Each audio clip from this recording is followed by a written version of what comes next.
Want to stay like royalty while in London? We've got the hotel for you. We took a red-eye into Heathrow via British Air. We stayed at the Royal Horse Guards Hotel. British Air gave a good discount in bundling a hotel, so we booked our hotel through them.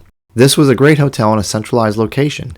We didn't find a lot online about it, but it's a 4.5-star hotel. Great service, good-sized rooms with a great view. Furnishings were a little dated, but perfectly fine. And most importantly, it was clean and comfortable. We paid a little extra for the River Thames view, and it was inspiring.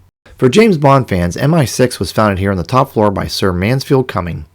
Winston Churchill is said to have frequented the bar here as well. So we enjoyed both the Churchill cocktail as well as a Mansfield martini or two while here. There's also an adorable outside garden bar where we would relax in the evenings. The service at the bar, and really anywhere in the hotel, was stellar.